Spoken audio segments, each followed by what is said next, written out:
બહુ સરસ દાખલો છે, આમાં તમારે સમજની જ જરૂર છે કે ભાઈ કોઈ એક કોમોડિટી છે એક્સ, આની કિંમત જે છે દર વર્ષે 40 પૈસા વધે છે. કેટલી વધે છે? 40 પૈસા. જ્યારે વાય કોમોડિટી છે એની કિંમત જે છે દર વર્ષે કેટલી વધે છે? એની કિંમત જે છે 15 પૈસા વધે છે. આ એક્સ 40 પૈસા વધે છે, વાય દર વર્ષે 45 પૈસા વધે છે. કોઈ એક વર્ષ છે 2001 કે જ્યાં એક્સની કિંમત એટલે કે એક્સ કોમોડિટીની કિંમત જે છે 4 રૂપિયા અને 20 પૈસા છે, જ્યારે વાય જે છે 6 રૂપિયા અને 30 પૈસા છે. હવે આપણે એવું કરવાનું છે અમુક વર્ષોના અંતે કે આપણે જે એક્સની કિંમત જે છે એ વાય કરતાં જે છે 40 પૈસા વધારે હોવી જોઈએ. બસ અહીંયા હવે લોજિક શું લગાવવાનું છે કે બંને દર વર્ષે કેટલા વધશે? ઓવરઓલ આ 40 વધે છે, આ 15 વધે છે. એનો મતલબ કે એક્સની કિંમત જે છે વાય કરતાં વધારે વધે છે, એટલે કે એક્સ દર વર્ષે વાય કરતાં ઓટોમેટિકલી જે છે કેટલું 35 પૈસા વધી જશે. દર વર્ષે 35 પૈસા 25 પૈસા વધી જશે.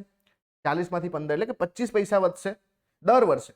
પણ અત્યારે વર્તમાનમાં તમે જુઓ 2001માં એક્સની કિંમત ઓછી છે અને વાયની કિંમત વધારે છે, અને આપણે લાસ્ટમાં એક્સની કિંમત વાય કરતાં પણ વધારવાની છે. એટલે કે અહીંયા ડિફરન્સ કેટલો છે?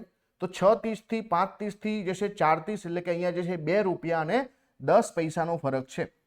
2 રૂપિયા અને 10 પૈસાનો ફરક અહીંયા છે. આ માઇનસ છે એક્સ, એક્સ ઓછા છે આટલા, અને અહીંયા આપણે શું કરવાનું છે? એટલા વધારવાના છે. એટલે કે આટલા તો ખરા, અને બીજા જે છે 40 પૈસા આપણે વધારવાના છે. એક્સ થી વાય થી વધવાનું છે.